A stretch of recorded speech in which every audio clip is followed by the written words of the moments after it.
Je viens d'écouter la réaction de Michel Onfray à ces fameuses tribunes avec Catherine Deneuve, etc., sur le harcèlement, sur la campagne Balance ton pote, etc. Alors je suis quand même assez estomaqué par l'argumentation de Michel Onfray. Alors pour lui, toute forme de geste, d'attouchement, au sens de toucher l'autre, euh, par un geste comme ça, toucher la joue, toucher le bras, est insupportable. Il faut en rester exclusivement à la parole.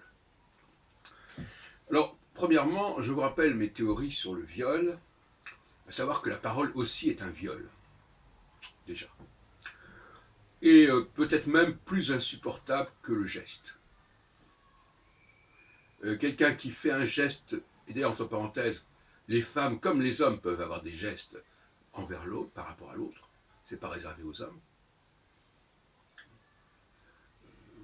Si une femme fait un geste vers moi, comme ça, amical, on peut dire, en quelque sorte, me touche l'épaule, ou me prend même le bras, je ne vais pas crier au scandale. Bon. Et donc c'est dans les deux sens. Les femmes et les hommes peuvent avoir des gestes qui montrent une certaine sympathie, une certaine empathie, qui sont des signes. En revanche, je répète, devoir écouter des choses que quelqu'un vous dit peut être bien plus pénible que ces gestes ou ces caresses furtives. Souvent, dans une relation, ça commence comme ça. Un geste, une seconde comme ça, un mouvement du bras, un mouvement de la main va déclencher quelque chose. Bon. Alors déclencher quelque chose, ça ne va pas être un traumatisme, ça va être l'idée qu'il y a quelque chose dans ce sens-là, qu'il pourrait y avoir autre chose, que l'avenir, ça donne des perspectives. Donc, franchement, interdire toute forme de mouvement vers l'autre, qui ne soit pas celui de la parole, m'inquiète quand j'entends ça chez Michel Onfray. Je ne veux pas développer davantage, mais ça m'inquiète. Alors je reviens sur la question du masculin et du féminin, et du yin et du yang, parce que hier j'ai eu une discussion à ce sujet avec quelqu'un que j'avais interviewé. Et il y a des cas où c'est pas très clair. Par exemple, prenez le problème de l'égalité. En principe, on va dire que ce sont les femmes qui veulent l'égalité. Mais je n'en suis pas si sûr que cela. Je pense que le concept d'égalité n'est pas un concept féminin. Ça peut concerner les femmes, certes, mais ça n'est pas un concept féminin. Et de la même façon que dans un texte, on voit un élément qui a été rajouté et qui est même étranger au texte, et qui le perturbe, ce texte, dans sa cohérence, eh bien, dans les propos de quelqu'un, il peut y avoir des développements qui ne collent pas, qui ne correspondent pas à la ligne générale. Or, pour moi, le yin, c'est beaucoup plus la conscience de la différence, de la séparation, de la distinction. Et par conséquent, comme le yin pour moi est le féminin, dire que le féminin revendique l'égalité, c'est une sorte de bizarrerie de dire cela. Alors qu'on ait mis dans la tête des femmes cette idée d'égalité, pour différentes raisons, c'est une autre chose. Que, quelque part, au niveau de la pensée de gauche, la pensée socialiste, la pensée communiste, on veuille que les femmes revendiquent l'égalité, c'est bien possible. Mais, à mon avis, c'est une forme de manipulation du féminin. On se sert des femmes dans ce sens-là, alors que l'égalité n'est pas un concept féminin. Voilà, donc là, il y a des contradictions qui sont intéressantes. Alors je continuerai dans cette direction en disant que le yin a le sens de ce qui est terminé. Parce que le yin fait suite au yang. Donc le yin, c'est l'aboutissement du yang. Et donc par conséquent, c'est une problématique non pas d'enclencher quelque chose, mais de terminer quelque chose. Donc c'est pas pareil. Et donc la logique féminine, la logique du féminin, des femmes, c'est plutôt de voir comment ça se termine, comment ça aboutit, où ça arrive. Et vous savez que j'attache beaucoup d'importance à ce mot « ça m'est arrivé », que disent beaucoup les femmes. Qu'est-ce qui m'est arrivé, voilà. Qu'est-ce qui est arrivé sous mon nez? Qu'est-ce qui m'est parvenu? Parce qu'arriver, c'est aussi parvenir. C'est aussi arriver au sens il est arrivé, c'est-à-dire qu'il a réussi. Et le mot réussi aussi vient d'un mot qui veut dire il est sorti d'affaire, ou shid, l'issue, quelque chose qui est on a abouti encore une fois, on en est sorti. Et donc c'est aussi les notions de perfection. L'autre jour, j'entendais quelqu'un, un commentaire sur une émission qui disait « Moi, je cherche la perfection. Je cherche la perfection. » Et pour moi, le mot perfection est un mot féminin.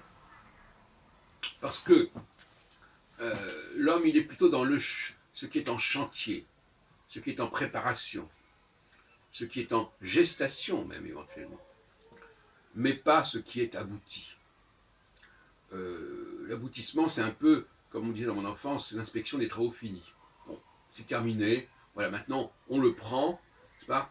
C'est comme quelqu'un qui dirait, voilà, bon, écoutez, vous me donnez, moi ça ne m'intéresse pas les atermoiements, les tentatives, les tâtonnements, vous me donnez un produit fini, et puis voilà, ça y est, après, à partir de là, on travaille. Par exemple, quelqu'un qui dirait, écoutez, je suis pianiste, vous me donnez votre partition, elle est finie, terminée, après je passe, je m'en occupe. Mais je n'ai pas envie qu'on revienne sur la partition et qu'on se demande si on aurait dû faire ceci ou faire cela, ou mettre tel mouvement à tel moment, à tel endroit. Non, non, ça c'est féminin. Ça, les femmes n'aiment pas, Elles veulent quelque chose, comme on dit d'ailleurs, le mot application, qui puisse s'appliquer. Voilà, ça s'applique, c'est terminé, ça s'applique, et on en fait usage. C'est un outil qui est terminé. Un outil, il n'a pas de genèse, il est là, hein, comme ça, c'est une loupe. Eh bien voilà, une loupe, c'est une loupe, elle sert à ce qu'elle doit servir. Voilà, on n'a pas besoin de savoir d'où est venue la loupe, comment ça s'est fait. Bon, voilà, c'est terminé maintenant, on passe aux choses sérieuses, on applique, on utilise. Donc, il faut bien comprendre que même, par exemple, je viens d'employer le mot gestation, c'est un peu le même problème. Est-ce que la gestation est une affaire féminine? On répond, bah oui, ce sont les femmes qui accouchent, etc. Oui. Mais est-ce que ça leur correspond? Pas forcément. L'IVG, l'interruption volontaire de grossesse, c'est pas rien. C'est aussi quelque part le sentiment que parfois les femmes ont eu qu'elles n'avaient pas envie de faire ça, quoi. Elles n'avaient pas envie de voir quelque chose qui se développe comme ça, petit à petit, qui pousse en elles-mêmes. Ça leur plaisait pas forcément. Donc là aussi, on a cette même contradiction. C'est-à-dire que ça se passe chez la femme, dans son corps, mais est-ce que c'est vraiment ce qui la définit, ce qui correspond à ses valeurs? C'est un autre problème. Parce que la gestation, c'est une sorte de diachronie, quelque chose qui se développe. Or, ça, c'est plutôt yang, quelque part. Alors que le yin, c'est quelque chose qui est achevé, qui est arrivé, qui est parvenu. Donc, voyez-vous, il y a des contradictions qui peuvent égarer. Des gens qui commencent à construire toute la théorie du féminin sur l'accouchement, ils font complètement fausse route. Les gens qui croient que la femme est avant tout dans un processus d'égalité, ils font fausse route, même si ce n'est pas complètement faux. Il y a quelque chose de cela, mais en réalité, ça ne doit pas être l'arbre qui cache la forêt.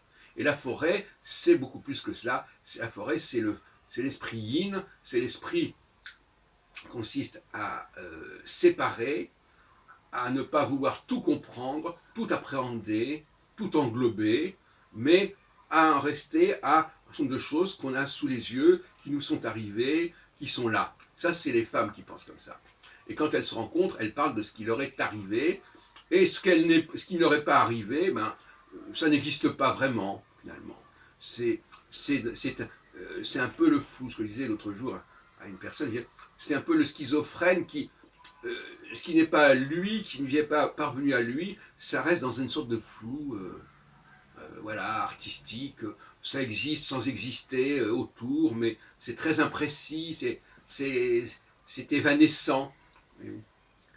Donc, il est important de définir le yin et le yang pour pouvoir justement comprendre qu'il y a certains éléments qui sont associés au masculin et au féminin qui n'ont pas à l'être, en quelque sorte.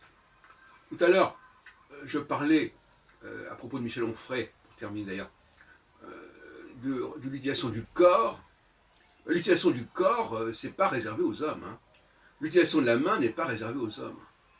D'ailleurs, les femmes, entre parenthèses, elles ne se privent pas, quand elles ont des enfants, de les caresser. Je ne parle pas de caresses sexuelles. Je veux dire, la femme n'a pas du tout un problème de toucher l'autre. En tout cas, quand c'est un enfant. Hein, plus, mais même souvent que l'homme. Alors qu'on ne nous dise pas, ah oui, mais quand la drague insistante, pour employer l'expression de Onfray, c'est insupportable, et la drague insistante commence au premier mouvement vers l'autre. Le fait d'essayer même de le toucher ou de le caresser, mais c'est même pas de caresser, de le frôler. Alors là, on touche à le frôler, alors là, c'est insupportable. Bon, alors je ne sais pas pourquoi il dit ça, mais moi je considère que, à propos d'égalité des hommes et des femmes, les femmes ont parfaitement le droit de faire un geste, et je trouve que c'est souvent beaucoup plus insignifiant et beaucoup moins insistant que les paroles, qui sont souvent lourdes et ambiguës.